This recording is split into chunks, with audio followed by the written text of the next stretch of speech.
Hi guys, ఇప్పుడే మన Mufasa cinema చూడటం జరిగిందనమాట. అన్ఫార్చునేట్లీ ఇక్కడ యుఎస్ లో చూశాను కాబట్టి సినిమా మాకు తెలుగు డబ్బింగ్ వర్షన్ రిలీజ్ అవ్వలేదు బాబు. సో మన సూపర్ స్టార్ గారి వాయిస్ ఇక్కడ మేము వినలేదు.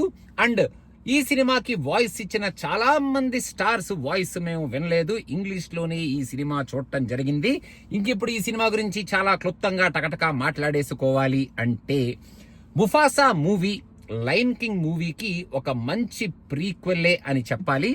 ముఫాసా క్యారెక్టర్ ని బేస్ చేసుకొని అసలు ముఫాసా లయన్ కింగ్ ఎలా అయ్యాడు, ఏంటి ఆ స్టోరీ అన్నట్టు ఈ స్టోరీని మనకి చూపించే ఒక ప్రయత్నం చేశారు. సినిమా స్టార్ట్ అవడం చాలా బాగా స్టార్ట్ అయింది. సినిమాలో ఆ యానిమల్స్ ని చూపించడం కానీ, ఆ యానిమేషన్స్ కానీ, ఆ బ్యాక్గ్రౌండ్ కానీ, వచ్చే మ్యూజిక్ కానీ, మొత్తం టోటల్ సెటప్ కానీ మనకు తెలుసు కదా, హాలీవుడ్ విఎఫ్ఎక్స్. అందులో డిస్నీ ఇలాంటి సినిమాలు ప్రయత్నాలు చేస్తుందంటే విఎఫ్ఎక్స్ లో అసలు ఎటువంటి వాళ్ళు కేర్ కంప్లీట్ గా తీసుకొని విఎఫ్ఎక్స్ అసలు ఎక్కడా మనం ఏలు పెట్టి చూపించకుండా వాళ్ళు చేస్తారు. కాబట్టి ఈ సినిమాలో విఎఫ్ఎక్స్ కూడా అదే రేంజ్ లో ఉన్నాయి. ముఫాసా క్యారెక్టర్ ని కానీ, రఫీకి క్యారెక్టర్ ని కానీ, మన మిగతా క్యారెక్టర్స్ అందరినీ మనకి చూపించడంలో, వాళ్ళ యానిమేషన్స్ లో, ఆ క్యారెక్టర్స్ బిహేవ్ చేసే ఆ ఎక్స్ప్రెషన్స్ లో, వీటిల్లో నాకు అసలు ఎక్కడా కంప్లైంట్స్ లేవు. కాకపోతే స్టోరీ మాత్రం బాబు ఒక రెగ్యులర్ టెంప్లెట్ స్టోరీనే వీళ్ళు ఫాలో అయ్యారు. నాకు సినిమాలో ఫస్ట్ 15 మినిట్స్ తర్వాత last almost half an hour of the movie వరకు కొంచెం మధ్యలో బోరింగ్ గా, డ్రాగింగ్ గా, ఏమిట్రా బాబు ఇంతకన్నా అడ్వెంచర్ లేదా ఈ సినిమాలో, అసలు యాక్షన్ సీక్వెన్సెస్ అంటే అడ్వెంచరస్ సీక్వెన్సెస్ కానీ, ఒక మంచి edge of the scene sequences కానీ, ఒక మంచి అబ్బా ఇది కదరా సీన్, ఇక్కడ పడింది కదరా బ్యాక్గ్రౌండ్ స్కోరు అన్న కైండ్ ఆఫ్ సీక్వెన్సెస్ కానీ ఏమీ రాలేదు బాబు. మధ్యలో నాకు ఆల్మోస్ట్ ఒక 1 అవర్ కొంచెం బోరు కొట్టినట్టే అనిపించింది. ఎందుకంటే ఒక రెగ్యులర్ టెంప్లెట్ లోనే ఈ సినిమా వెళ్తుంది కాబట్టి. స్కార్ అండ్ ముఫాసా వీళ్ళిద్దరు క్యారెక్టర్స్ లో ఉన్న ఆ వేరియేషన్, వాళ్ళిద్దరు క్యారెక్టర్స్ లో ఉన్న క్లాష్ ని కూడా మనకి రెగ్యులర్ గా ఉండే టెంప్లెట్ నే ఫాలో అయ్యి ఆ క్లాష్ ని కూడా వీళ్ళు పెట్టినట్టు అనిపించింది. సో స్టోరీ వైజ్ ఒక ఎక్స్ట్రాడినరీ స్టోరీ, సీన్స్ వైజ్ అబ్బా సీను అసలు పేలిపోయింది, ఎక్స్ట్రాడినరీ సీన్స్ ఉన్నాయి అని నేను చెప్పను. కానీ టోటల్ గా లాస్ట్ హాఫ్ అన్ అవర్ చూసిన తర్వాత ఆ ఎక్స్పీరియన్స్ అయితే బానే ఉంది అని నాకైతే అనిపించింది. మెయిన్ గా హాలీవుడ్ మూవీస్ లో సినిమా నుంచి బయటకు వెళ్ళేటప్పుడు వాళ్ళు ఒక మంచి హై ఇస్తారు చూడండి, ఆ హై అయితే వీళ్ళు లాస్ట్ 5 మినిట్స్ లో ఈ సినిమాలో ఇచ్చారు.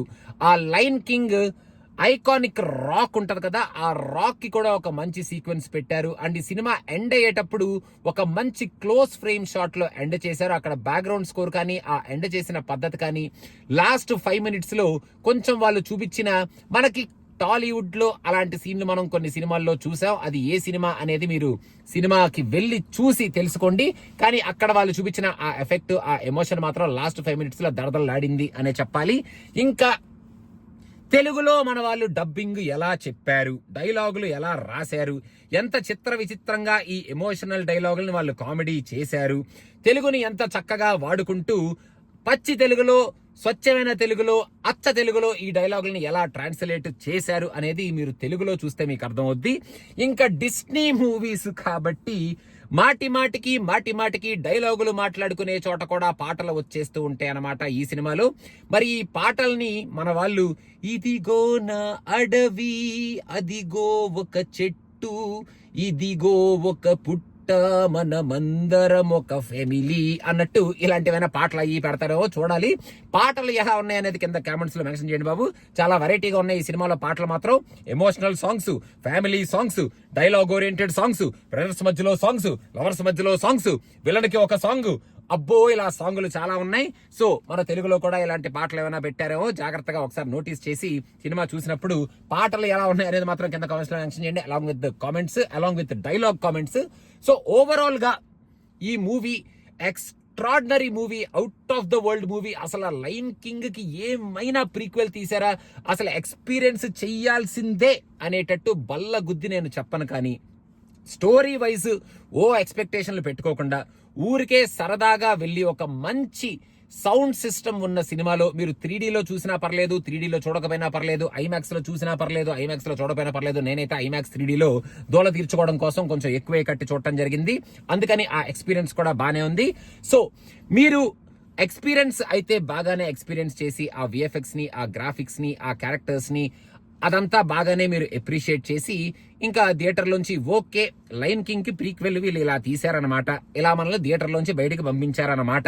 ఓకే, ఇప్పుడు మళ్ళీ సీక్వెల్ అన్నట్టు ఏమైనా ప్రయత్నిస్తారేమో ఆఫ్టర్ కపుల్ ఆఫ్ ఇయర్స్. మళ్ళీ డిస్నీ అలాగే ఒక లైట్ గా ఒక చిన్న open ending kind of open ending పెట్టుకుంది కాబట్టి అనేటట్టు మనం థియేటర్ నుంచి బయటకు వచ్చేస్తామేమో చూడాలి.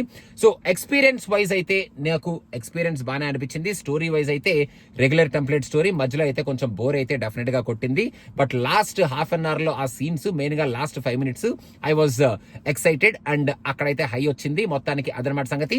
తెలుగులో ఎలా ఉంది ఈ సినిమా, మెయిన్ గా డబ్బింగ్ ఎలా ఉంది అనేది మీరు కామెంట్స్ లో మెన్షన్ చేయండి. ఒకవేళ నాకు తెలుగులో చూసే ప్రయత్నం ఏమైనా ఇక్కడ నాకు అవకాశం ఏమైనా దొరికితే నేను ఖచ్చితంగా చూసేస్తాను అనమాట. Thank you so much. Don't forget to subscribe to cinema పిచ్చ. ఎందుకంటే యూఐ సినిమా మాకు ఇక్కడ రిలీజ్ అవ్వలేదు, కాకపోతే పక్క స్టేట్కి వెళ్ళి నేను చూసి ఆ రివ్యూ చేద్దామని ఫిక్స్ అయిపోయాను. అండ్ మిగతా సినిమాలు కూడా రివ్యూస్ వచ్చేస్తున్నాయి. So please do subscribe to cinema పిచ్చ. And thank you so much. Bye bye.